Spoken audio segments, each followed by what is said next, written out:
Okay, so we are about to start our last meeting this semester, and to make some positive remark that in spite of the unusual way of colloquial meetings which we experienced during the last year, I took a brief look on the YouTube page of our department. So we have a number of subscribers, which was indeed surprising for me that there are people who subscribe to look at the lectures and not just subscribers.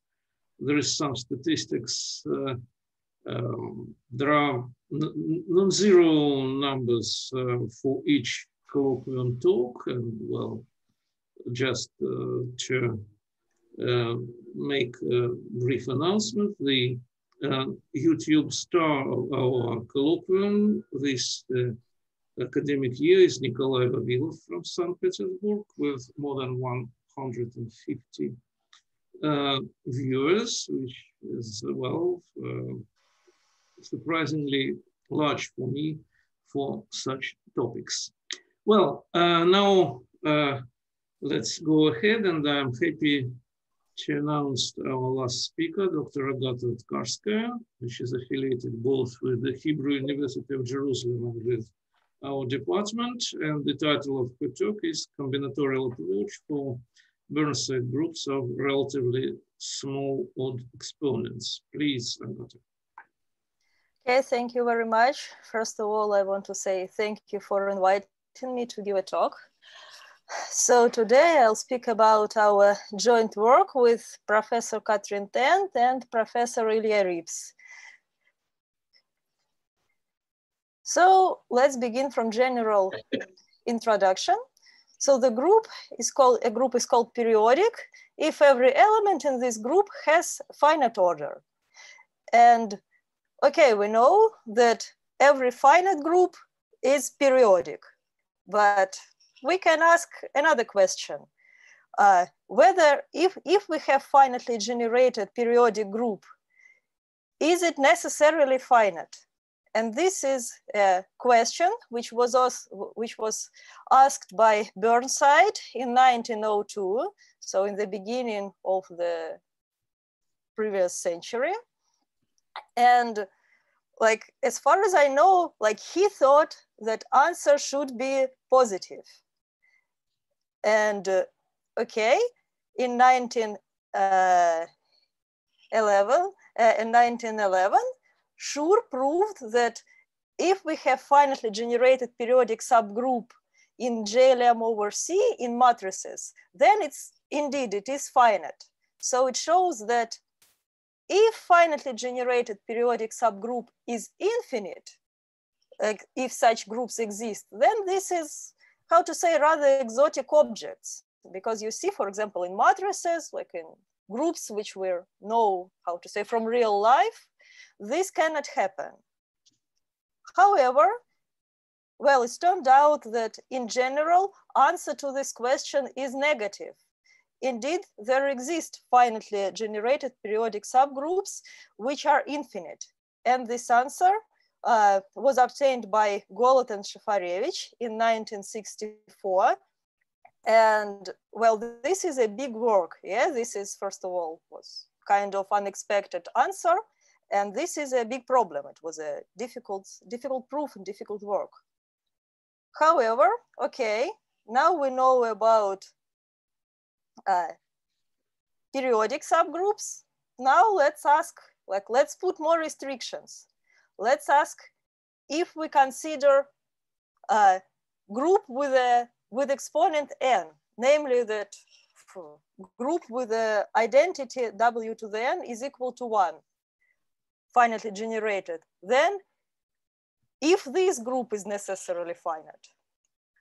This question is known as bounded Burnside problem, and it was formulated like together with general Burnside problem, because yeah, Burnside thought that like that this question is more difficult than this, yeah, because he thought that this should be finite, then this, of course, is finite. But it's turned out that situation is opposite. So in fact, this question is more difficult. And we can also speak about this question as follows. So we consider a group with M generators and defining relations W to the N equal to 1 for all words W from the corresponding free group. Then we obtain a group which is denoted by B and M and called the free Burnside group of rank M and exponent N. And then we can ask this question in the form if the free Burnside group is finite. And this question, it has a rich history. So the first proof, it was given by Novikov and Adyan in 1968. And it's turned out that here the case of odd n and even n, they are different. Namely, situation with odd exponents is much easier than with even exponents. So the first proof, it was given for odd exponents. And as far as I know, initial idea was by Petr Sergeyevich Novikov. And first he announced the proof for n not less than 61. But there was a mistake in this proof. And after that, he suggested to Adyan to work on this question. So they worked together. And finally, they gave a proof for odd exponents starting from 4,381. So much more than 61. And this is a big work. It takes about 300 pages. Especially for that time, it was a huge work. And they use combinatorial method, like some big induction with huge amount of inductive hypothesis. So this is a really complicated thing. But after that, they thought and they had this intuition that situation should be like that this group should be infinite also for smaller exponents. So they started to improve this constant. And the first improvement, it was in 1965, and it was 665. And recently in 2015, Adyan announced result for odd exponents greater than 101. However, unfortunately for this result, we have only announcement. And also I know that Adyan gave a lecture series on this result, but we don't have a written proof, unfortunately. Okay, so these three works by Petr Sergeyevich Novikov and Sergey Ivanovich Adyan, and after these improvements by Adyan, they all use this combinatorial approach with big induction, with many of induction hypotheses. But at the same time, Alshansky also worked on this problem, but he used something completely different. He used a special geometric approach, and about it I'll say a few words after. And so in 1984, he obtained a proof for odd exponents, but like a big one, because he didn't care about exponent much. Yeah, he just, he was more interested, to introduce geometric approach in this topic.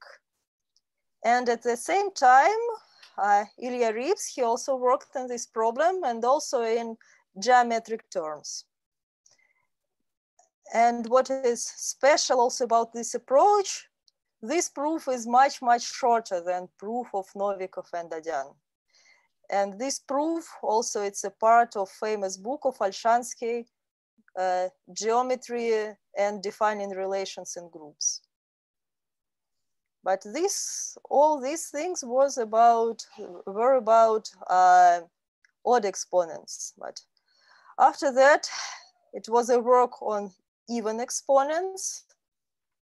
And the first result, it was obtained by Sergei Ivanov in 1994, that this free Burnside group is infinite for even exponents, also like very, very huge one.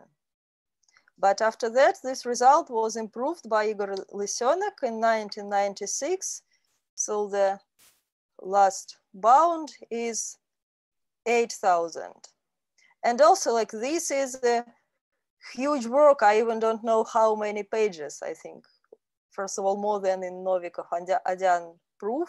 So this is also a very huge and complicated work.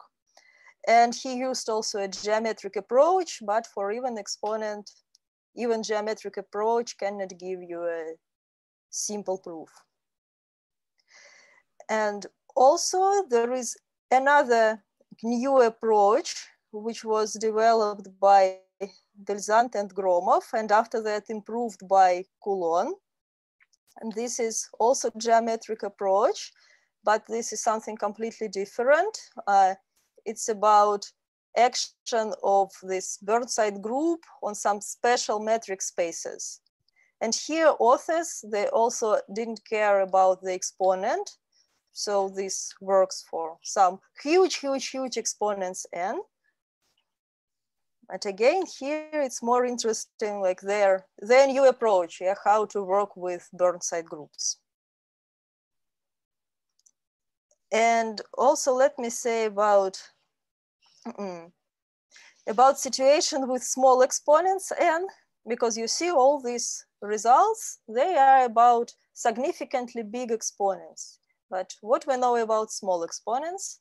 About small exponents, we know that for 2, 3, 4, and 6, free Burnside group is finite.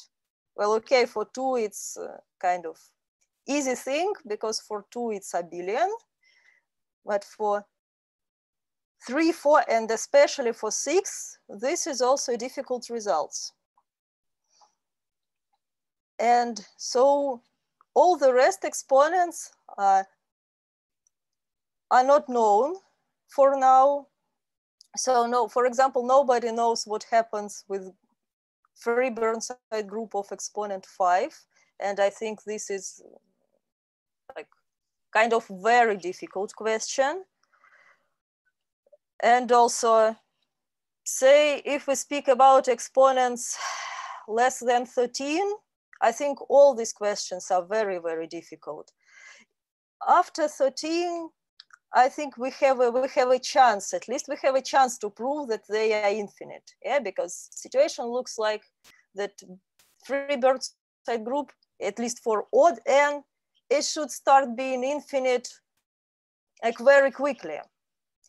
But if one start to really deal with it, really prove, really try to understand what's going on, we have like immediately we have significant difficulties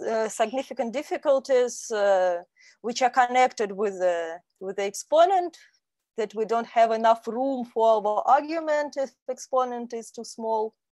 But I believe that starting from 13, we at least have some chance to prove.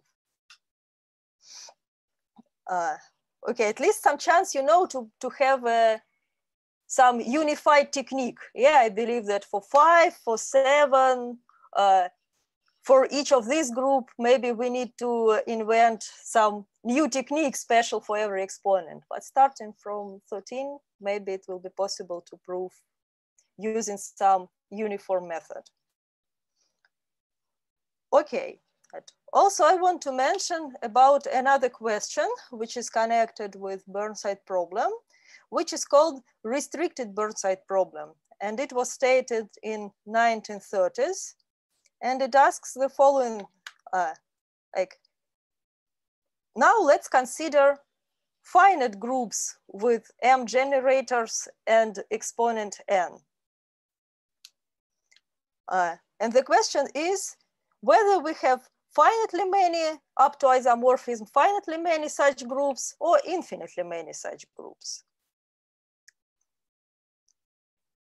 And it turned out that the answer is positive indeed. For all exponents, we have finitely many such groups, and it was solved by Yefim Zelmanov in his work in 1990-1991. And this is also very difficult, very complicated, and very deep work.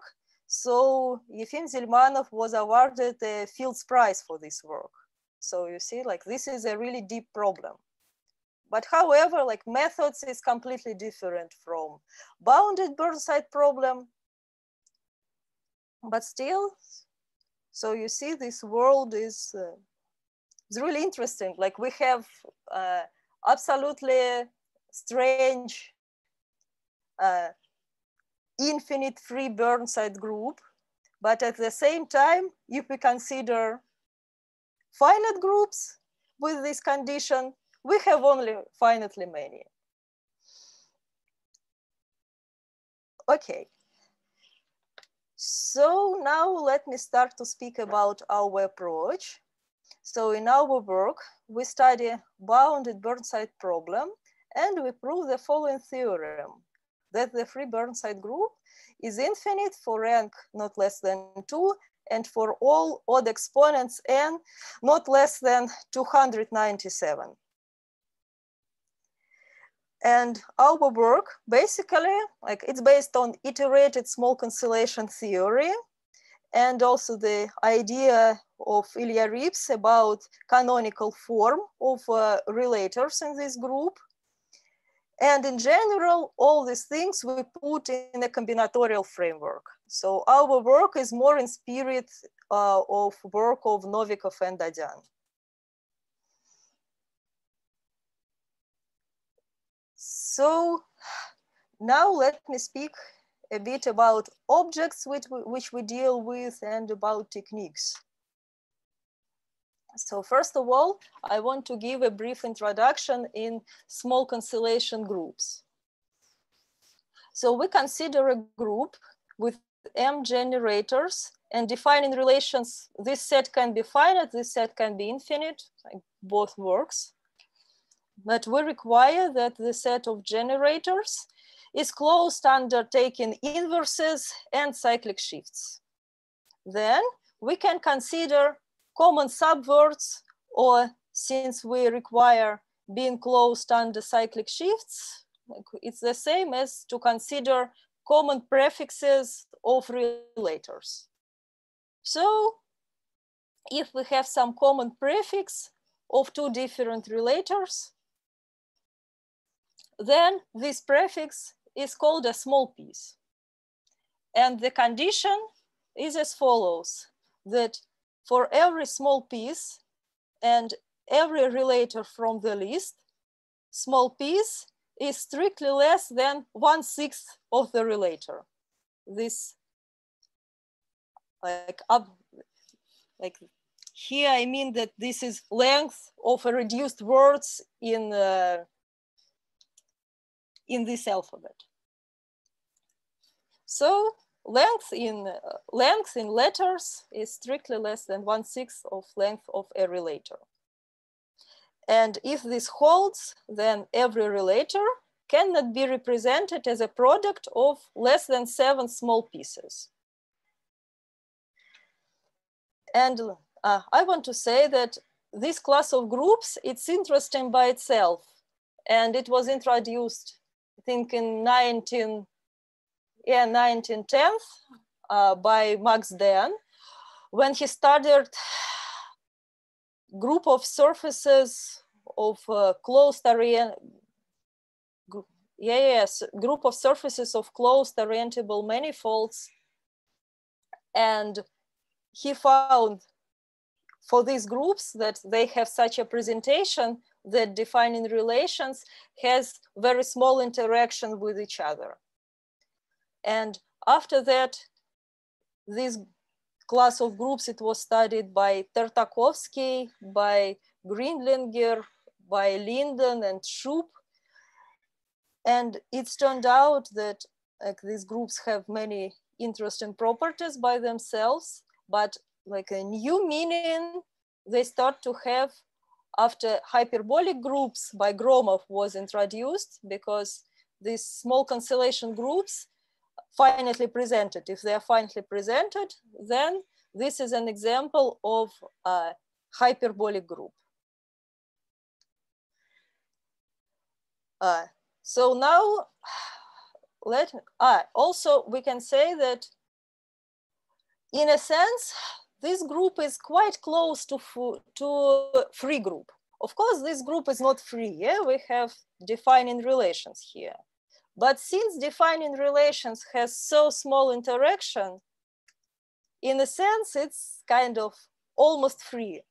So we can say, in fact, a lot about structure of this group. And I want to tell a bit about methods, how we study such groups.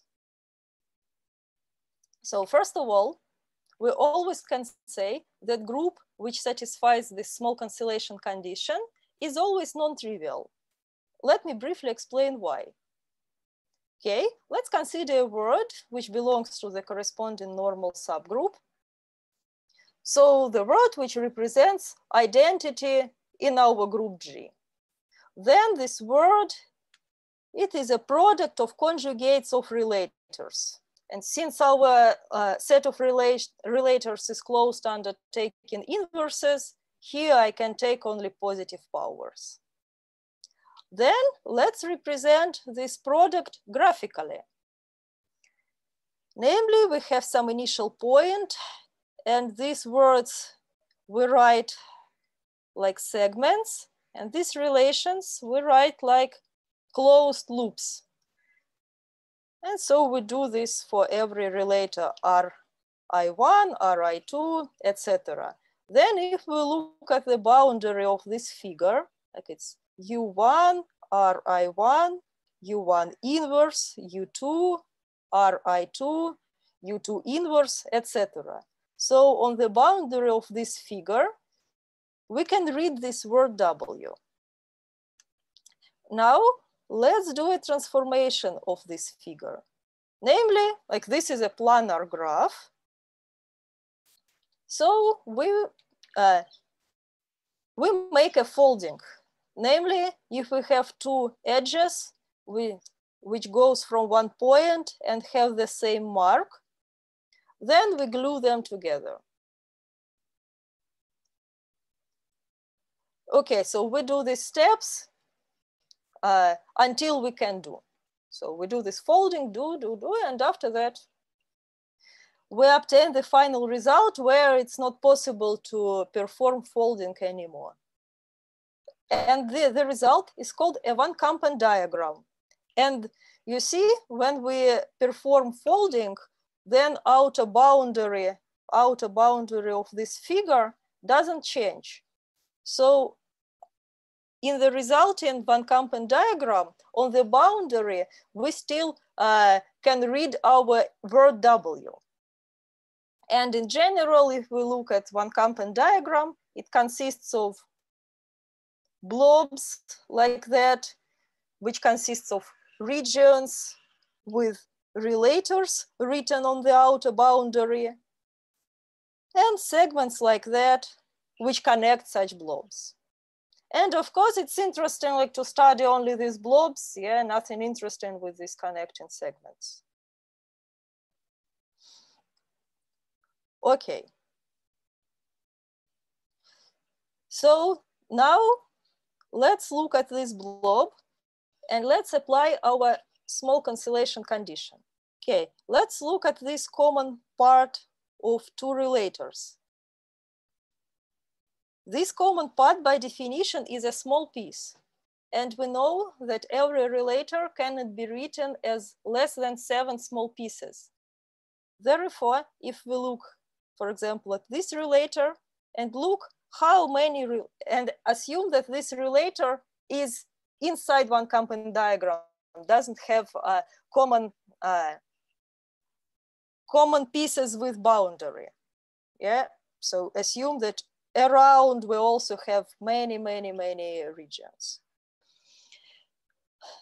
Then, since it cannot be written as less than 7 small pieces, we see that it has at least 7 neighboring regions. So every inner region has at least 7 neighbors.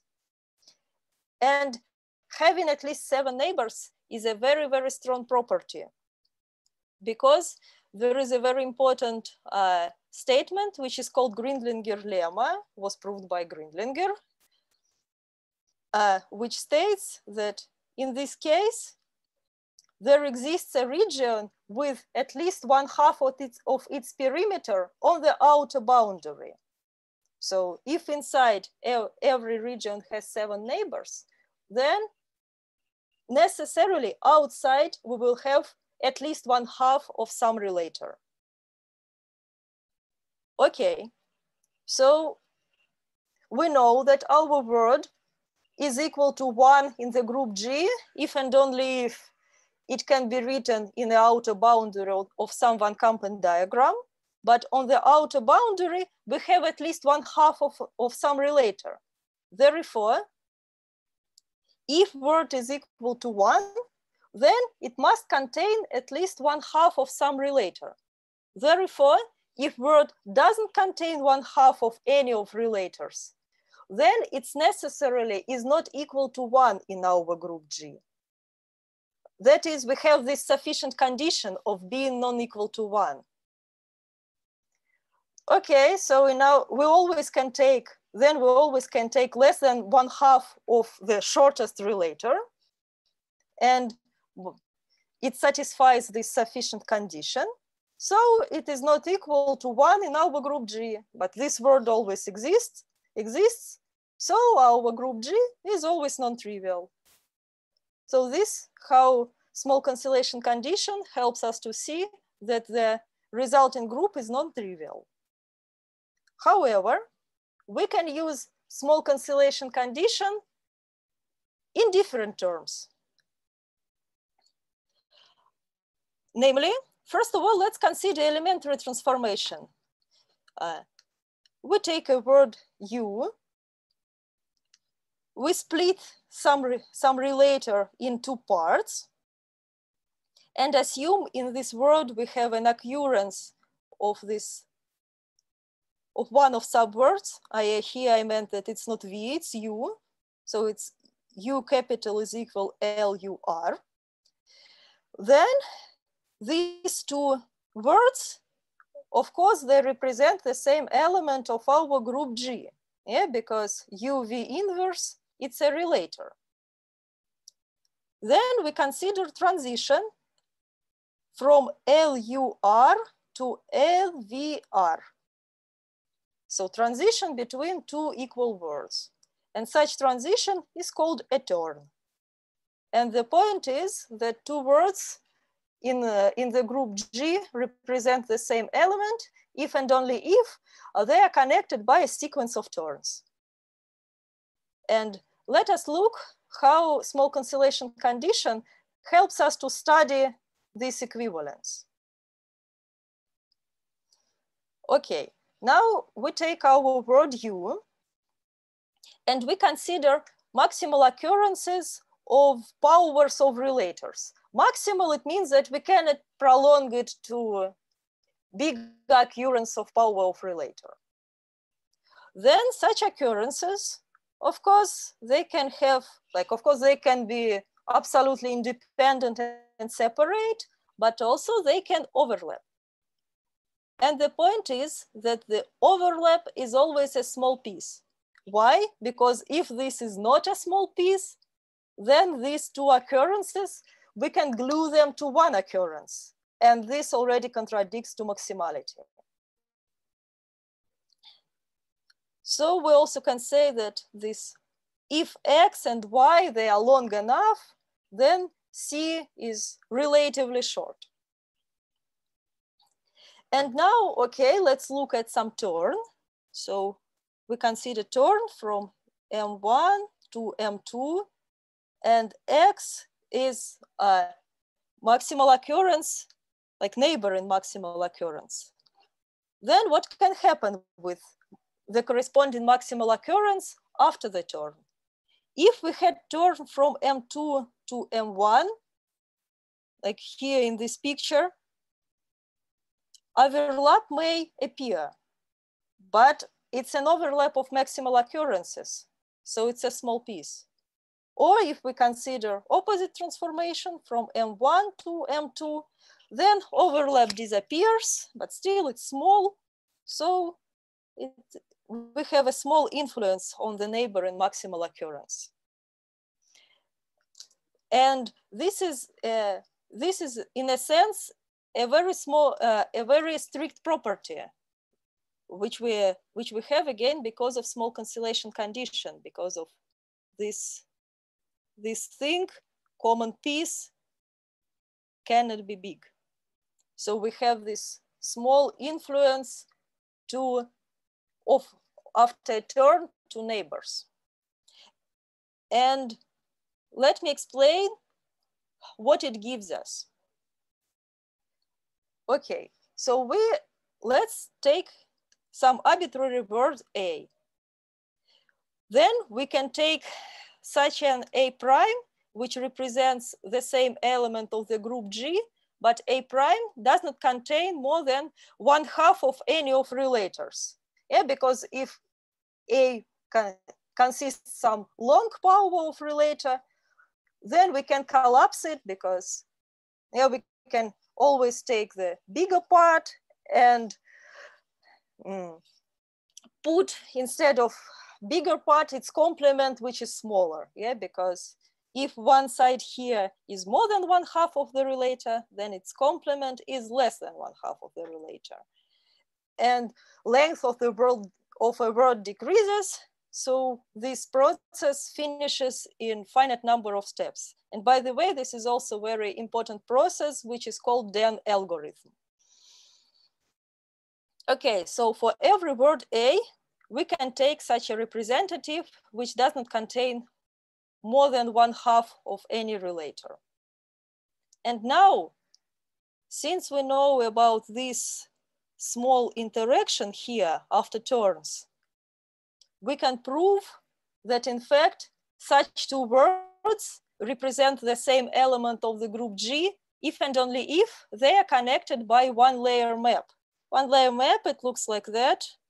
Cells here, it's relators. So one word, for example, one word I have on this side. Then if I want to obtain a word from another side, then I need to do all these turns one by one. Like turn this cell, then this cell, then this cell, etc. And geometrically, it looks like that. So all cells, they form only one layer, and all these sides are maximal occurrences. And so two words represent the same element if and only if they are connected with such a one layer map. Okay, so how we argue here, if we want to prove that the group is non-trivial. So if some word does not contain more than 1/2 of a relator, then it cannot be in the same one layer map as the empty word one. Yeah, the empty word one has empty one layer map, but a word which doesn't contain more than 1/2 of a relator, it doesn't have an empty one layer map. Therefore, again, such words exist, so our group is non-trivial. However, like you see, in fact, we have much more information. In fact, we proved structure, structure theorem about this group. And it's not necessarily, it's not necessary to apply it only, to prove that the group is non-trivial. Let's do some further things. For example, if we look at these one layer maps, we also can say that if two words are not connected by one layer map, then they are necessarily different in G. And it's for some particular cases, it's quite often that we can just look at two words and understand that they cannot be connected, that they never connected with one layer map.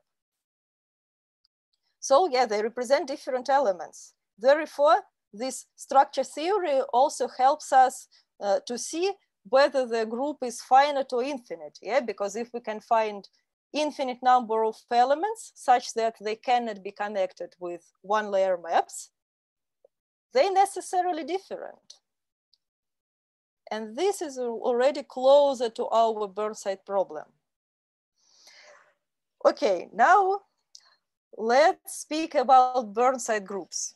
Like, unfortunately, Burnside group, or maybe fortunately, I don't know. So Burnside group is not a small cancellation group. We don't have small interaction inside our relations. However, we can extend our small cancellation theory. And then we come to iterated small cancellation theory. Namely, we consider a group such that relators, they don't necessarily satisfy small cancellation condition. However, we can split them into subsets such that inside every subset we have small cancellation interaction. And also we have small cancellation interaction of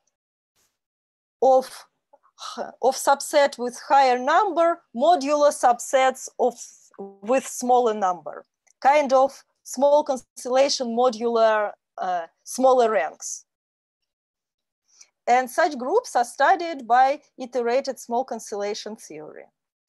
And the Burnside group is already a group of such kind, because, for example, we can split relators in some obvious way. Yeah, for example, in R1, we can put all relators with length of period equal to 1, to R2 relators with length of period equal to 2, etc. And then it's easy to see that inside one layer, we have small cancellation interaction, because if two words with the same length of period, if they have a common piece, which is not less than length of period, then that's it. Our relators just are the same or cyclic shifts of each other.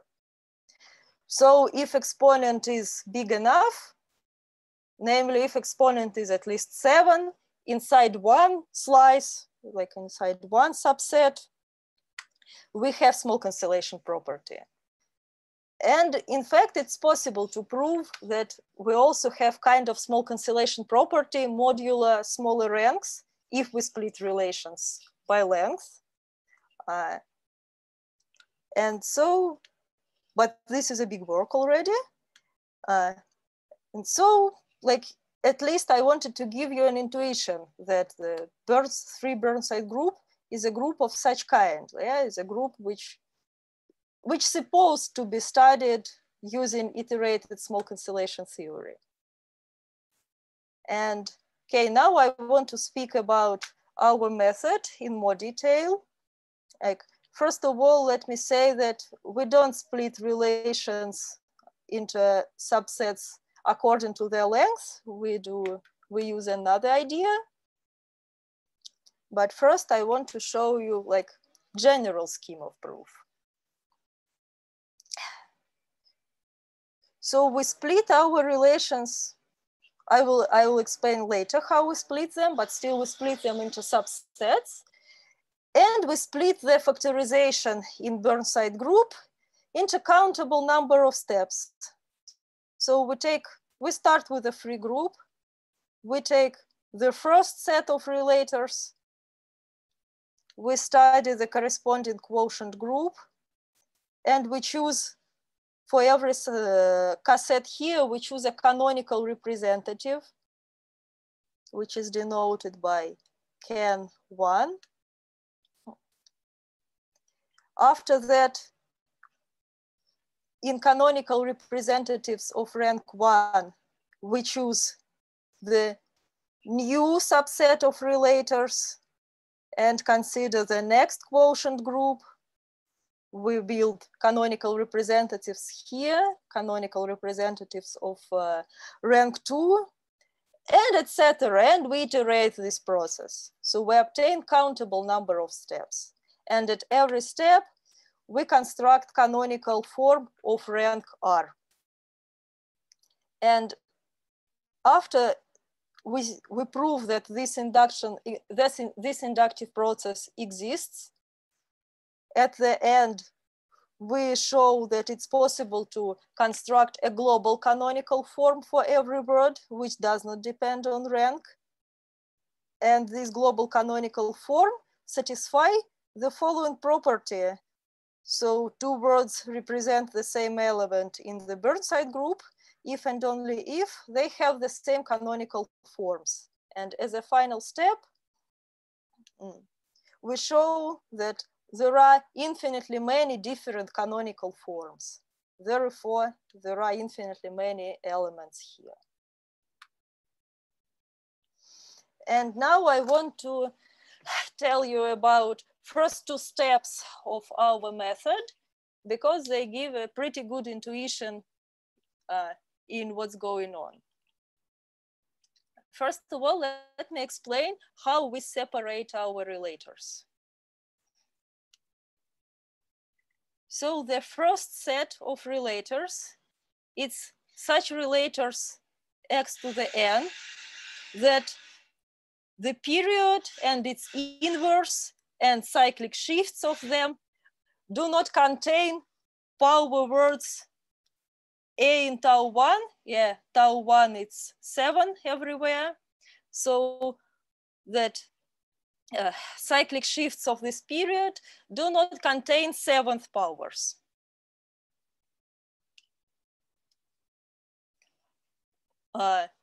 After that, it's possible to show that here we have small cancellation interaction, and this I will show in detail.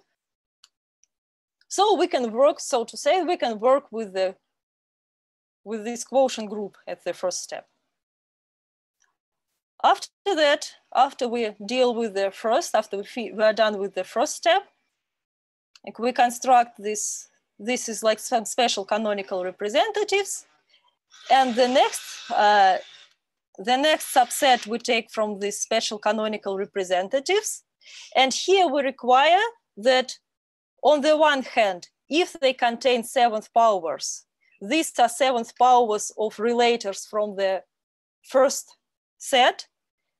And on the other hand, we require that they necessarily have some 7th powers from the first step. So yeah, on the one hand, we say that we don't want to see some unusual 7th powers. And on the other hand, we say that, but our known 7th powers, we want to see. And we do the same, like, on each step. So our relators are split into this series of subsets according to the idea of nesting. Yeah, so we say that if this relator has a nesting structure of depth I-1, then this is a relator for the slice for the set Ri. Yeah, because you see here we don't have 7th powers, so depth of nesting is equal to 0. Here we say that we have 7th powers from the first step, so nesting is equal to 1. For the third, we will require 7th powers, but only from R2. So nesting will be equal to 2, etc. Okay, and now let me show why we have small cancellation interaction with these nested relators. So first of all, I want to refer to a theorem of Fine and Wilf, which says that if we have 2 power words which don't have a common period, then they cannot have a long common prefix. Namely, length of their prefix is less than sum of their length minus length of their greatest common divisor. Okay, now let's apply it to our slice of relators R1 and see why we have small common parts in this R1. So we take two power words from R1, which are not equal to each other, and we consider their common prefix. Then from the bigger part, common prefix is strictly less than 2 periods of bigger part, and it's strictly less than tau 1 plus 1 periods from the smaller part. About bigger part, it's trivial, yeah, because I can put here bigger thing, here bigger period, here bigger period, and this just delete. So let me explain why here we have tau plus 1 periods, like strictly less than tau plus 1 periods. So assume that these are our two relators. Yeah, so this is a common prefix, and this is the relator x to the n. This is relator y to the n. First of all, because of theorem of Fine and Wilf, C is strictly less than length of x plus length of y. So if I cut length of y from here, then here I obtain something strictly less than length of x. Therefore, this thing, which I denote by C prime, it's a prefix of x, yeah, because it has smaller length. Okay, but what happens if they assume that C is not less than tau 1 plus 1 periods of y? Okay, from here we cut 1y. So here we have at least tau 1 periods of y. So tau 1 y in tau 1, it's a prefix of x. However, we know that in the first slice, we don't have tau 1 powers inside a period of a relator. And here we see that x have x to tau 1. So this is a contradiction. Therefore, this is not possible. So indeed, we have small cancellation interaction, but here you see the first situation, like why we have why we need big enough exponent, because 7, so here is 7, so here we have less than 8. So at least we need such an exponent that 8 periods, it's a small amount according to the whole exponent. Okay, and after that, almost like we do in small cancellation groups, using this small cancellation property, small interaction between relators, we consider one layer maps, and we choose a canonical representative in every one layer map. And let me say that choosing of canonical representative, it's like a separate work. It's quite a process. Like the easiest idea, of course, would be to take the side with the smallest length, yeah, because we can see, look at length of this side and length of that side and say just, okay, let's take the smallest. But this works only if our cell is very, very non-balanced. Yeah, namely, if here we have very few and here we have very much, like, I don't know, here we have 200 and here we have something like the rest.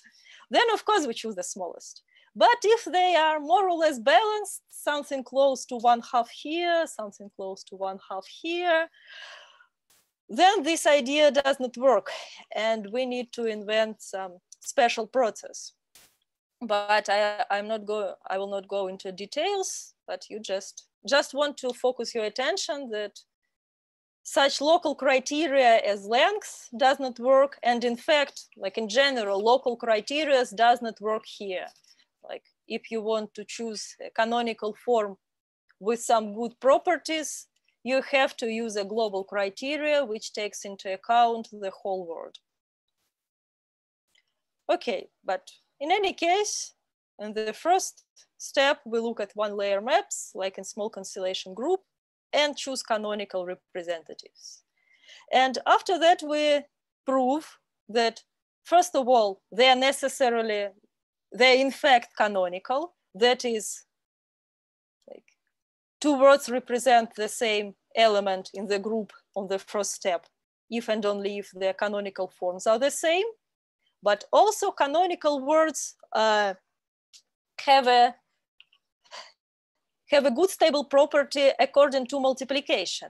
Namely, if we take two canonical words in rank 1, multiply them, and take canonical form of the result, then picture is as follows. So this is the first word, this is the second word, and this is the result. Namely, you see difference is quite small, and these cells, these are relators from R1. So difference is quite small, at most 3 blobs, at most 3 bubbles. And each of these bubbles can be absent. So probably we not necessarily, for example, have this or this, but at most we have 3. And moreover, if we look at these segments, inside these segments, we don't have cubic sequences formed by maximal occurrences of rank 1. Yeah, because this stuff they can contain inside some maximal occurrences of rank 1, and we can look at patterns which these sequences of occurrences give us. And the point is that we don't have cubic sequences inside. And this property, in fact, helps us to see small cancellation interaction in the second step. So in the second step, like we start the same as in the first step. We consider turns, but now turns look more complicated. It's not only transition from one part of relator to another part of relator. After we change subword of a relator to its complement, we also need to make the result canonical in rank 1. And because of this picture, we can show that the resulting picture is like that. So we just obtain these canonical triangles inside the corners. So in fact, if we look from the big distance at this picture, we can say that, okay, it's quite similar to our turn in rank 1. Yeah, we just have some dirt in the corners. And the point is that using special structure of canonical triangle, we can show that this is in fact just tiny dirt.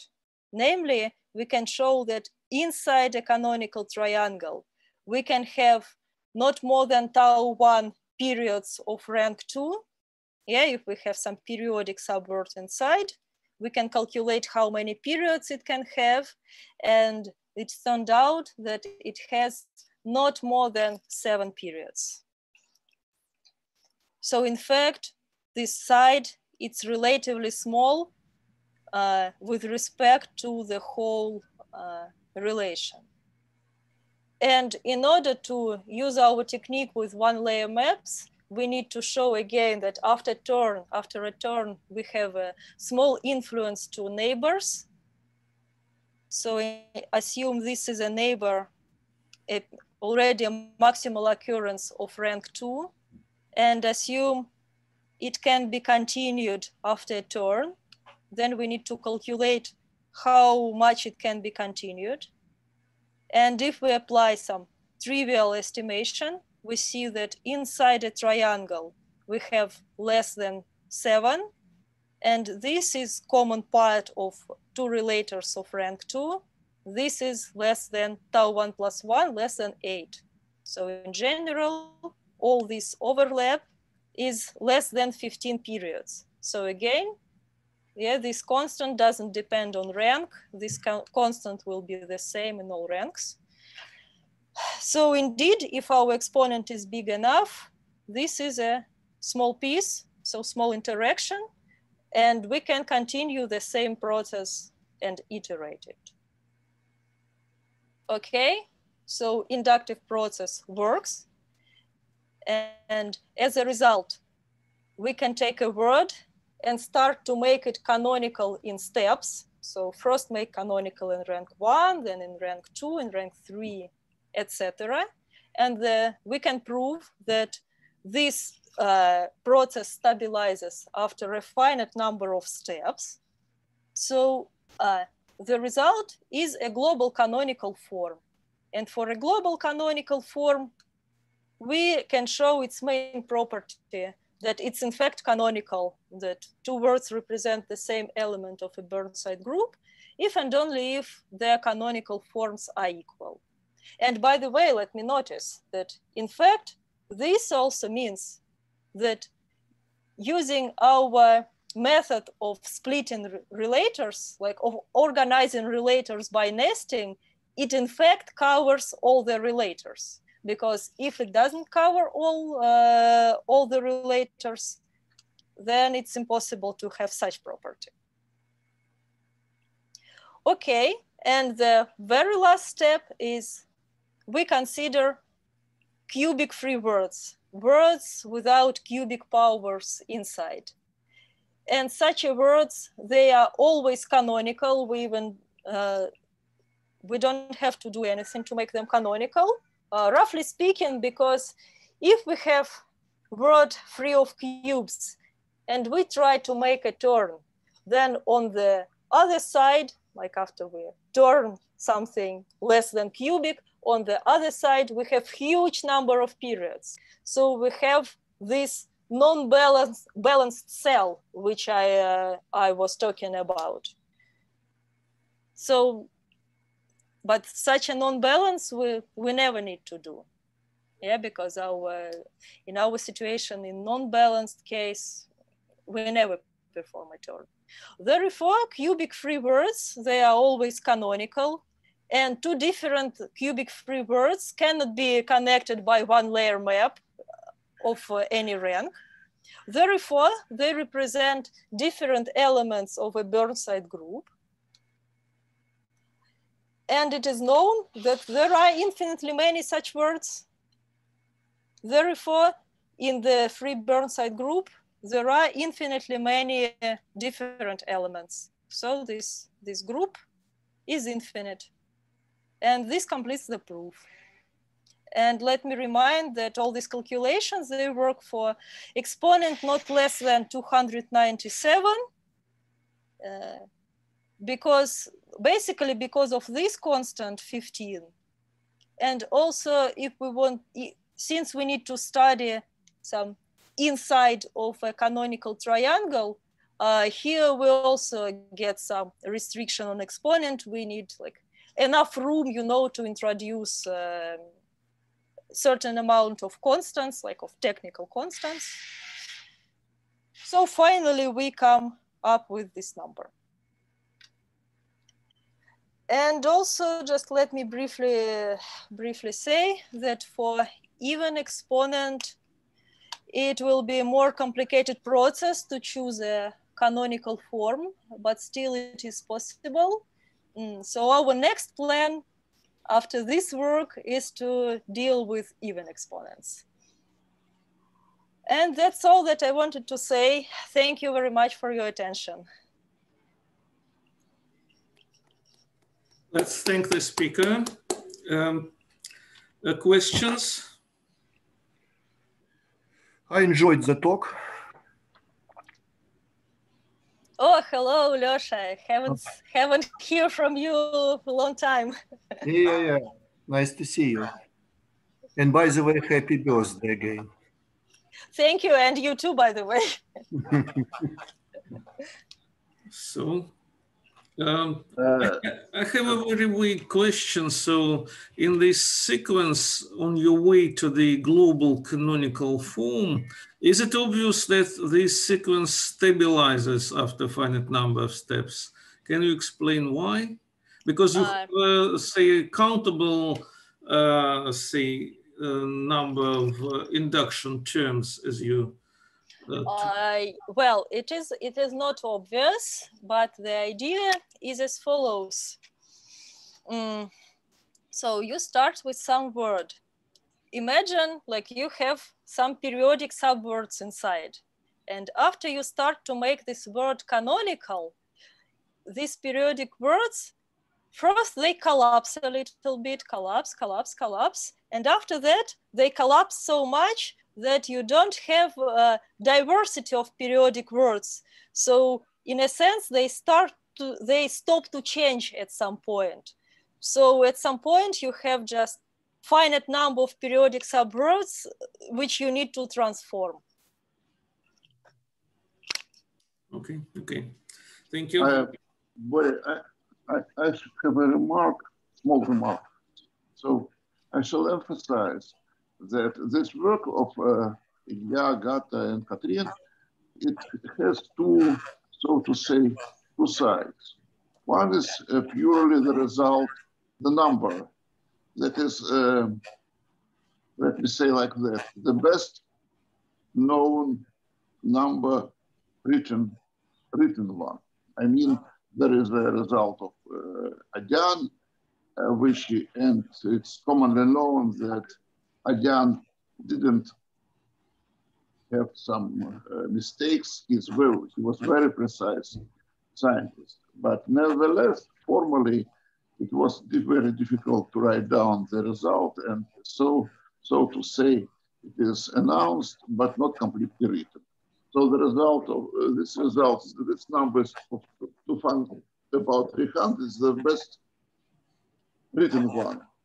But another side, that there is this method is universal, and it gives the uniform approach for many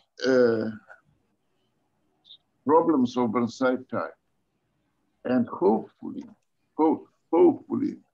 it will work not only for odd exponent, of course, it shall work for even exponent, and it will be also very helpful for angle problem and even for more difficult words like we introduced in the case of solvable groups and so on, solvability case.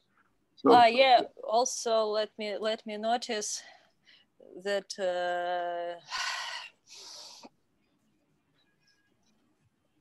well, first of all, when we just started to work on Burnside problem with Ilya and Katrin, we wanted to use geometric approach. We wanted to consider one-component diagrams, but it's turned out that there are certain difficulties if you want to improve exponent using one-component diagrams. Yeah, like still there are some approaches, but at some point, like simultaneously, we were working on small cancellation theory for rings. And in rings, you don't have geometric objects. So it was purely combinatorial work. And after like I worked on rings, like I suddenly realized that the same idea which we use, we can iterate it and use it for Burnside problem. So in fact, yeah, I think this method is quite uniform and can be used for different problems as well, because in fact, I took it from another work, like inspiration was from another work. Okay, thank you. More questions, comments? If not, let me thank Agatha again for this impressive coda of our series of colloquia this semester, and I wish everybody to have a healthy, safe, and fruitful semester break. And let's meet again in October. So I stop recording, but say